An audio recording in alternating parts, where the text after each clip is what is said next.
The 1967 Corvette Stingray wasn't supposed to exist at all. It was a last-minute accident caused by a wind tunnel disaster.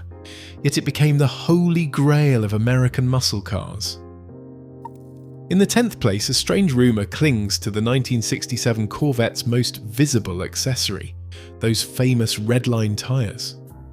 While Chevrolet never issued a recall or warning, owners in the years since have whispered about a curious defect. Sunlight supposedly faded the crisp red stripes to a washed-out pink, leaving the surviving tyres with a salmon tint that no factory memo ever acknowledged.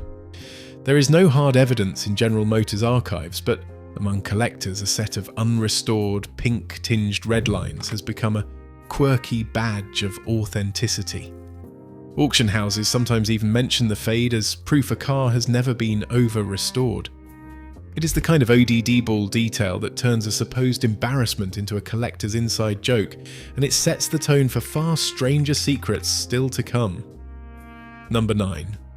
The single backup light mistake stands as a symbol of factory chaos hidden behind the Stingray's clean lines. Early in 1967 production, a miscalculation at the St. Louis plant left the rear panel cutouts wrong, forcing engineers into a frantic mid-year fix. Their answer was a lone backup light perched above the license plate, added so late that some cars rolled out without it at all. For collectors, those early unaltered cars are now prized for their purer look, a detail that separates them from the rest. The single backup light wasn't a planned flourish. It was a scramble to save hundreds of stamped panels from the scrap heap. What began as a cosmetic mishap became a badge of authenticity, and a quiet reminder that even the most iconic designs can be born from manufacturing panic. 8th place brings us to one of the most persistent Corvette campfire stories. Goodwood green paint and the myth of the overheating engine bay. According to legend, choosing this rich, dark green in 1967 meant raising underhood temperatures by as much as 15 degrees, supposedly enough to make big block V8 engines boil over unless the dealer quietly swapped in a larger radiator. The science behind this claim is shaky at best. While darker colours do absorb more heat, there is no evidence in General Motors bulletins or service records linking Goodwood green to any real spike in engine temperatures. No technical memos, no recall campaigns, not even a whisper in the factory archives. What surfaces instead are scattered anecdotes, stories of owners and mechanics convinced their overheating woes traced back to the paint, not the monster engine squeezed underneath. These tales say more about the era's paranoia than any proven engineering flaw. Still, the rumour lingers, a reminder that in the world of muscle cars, perception can become its own kind of truth. The M22 Rock Crusher transmission transformed the 1967 Corvette from boulevard cruiser to barely disguised race car. Inside the gearbox, straight-cut gears replaced the usual helical design, trading smoothness for brute strength and producing a mechanical whine so fierce it earned the Rock Crusher its name. Owners recall the heavy clutch effort, more leg workout than luxury, and a constant grinding soundtrack that drowned out even the big block's roar. Chevrolet did not hide the discomfort. The M22 was built to survive drag strip launches and road course abuse, not morning commutes. For drivers chasing trophies, it was a badge of honour. For everyone else, it was a daily reminder that General Motors was willing to sacrifice comfort and quiet for a shot at victory. The result? A transmission as unforgiving as the car's reputation, built for those who valued durability over civility. Number 6. The side-mounted exhaust pipes on the 1967 Corvette delivered a rumble that could turn heads from a block away, but that sound came with a hidden cost. Chevrolet offered these optional pipes for style and performance, routing the exhaust right along the rocker panels, just inches from the driver's and passengers' legs. Surface temperatures soared, with estimates reaching as high as 800 degrees Fahrenheit, hot enough to cause severe burns in a split second. Instead of redesigning the system or adding substantial shielding, General Motors' solution was a small warning decal, a gesture that did little to protect unsuspecting owners stepping out in shorts or brushing against the car at a show. No widespread lawsuits or recalls ever materialized. but stories of scorched calves and ruined pant legs circulated among enthusiasts. The side pipes became both a symbol of the era's bravado and a stark reminder of how style sometimes overtook safety in the race for automotive glory. Number 5. The Stinger hood hides a secret that turned Corvette owners into amateur engineers and garage conspirators. On the surface, this bold hood scoop looked like pure muscle car theatre, a fiberglass fin that hinted at racing intentions but was sealed off on every street car to keep rain and debris out. Beneath the skin, though, a persistent rumour spread through late-night parking lots and drag strips. With nothing but a screwdriver, you could remove 4 screws and open the hood vents, letting cold air rush straight to the carburetor. No GM manual ever mentioned it, and factory documents are silent, but the legend claims a sneaky 5 to 8 horsepower gain, just enough to tip a race. Some owners swore by the trick, saying it unlocked the car's hidden race potential, while others dismissed it as wishful thinking. Whether fact or fiction, the Stinger hood hack became a symbol of the era's cat and mouse game between corporate rules and grassroots ingenuity. It is a reminder that for every safety compromise, there was always an owner ready to rewrite the rules. Number 4.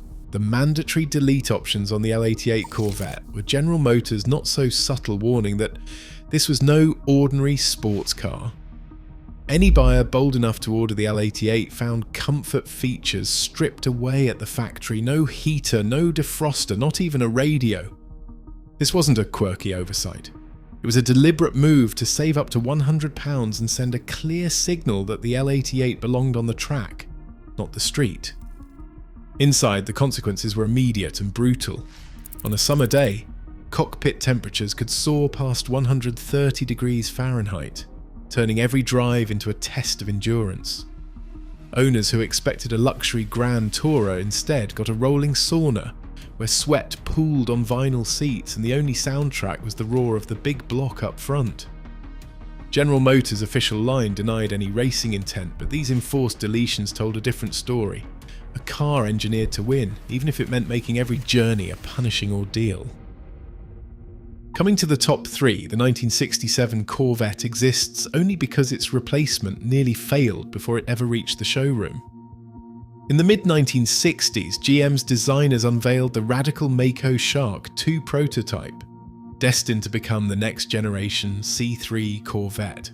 But when engineers rolled their scale models into the wind tunnel, the results were disastrous.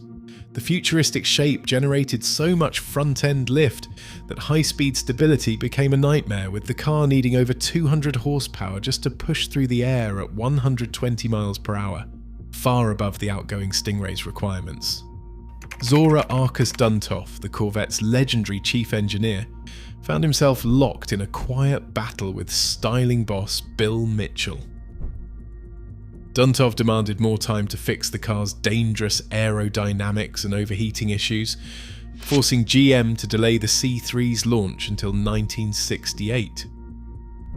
That decision handed Corvette one last year of the C2 platform, a year the engineers used to perfect the chassis, refine the bodywork, and squeeze every last ounce of performance out of the Stingray formula.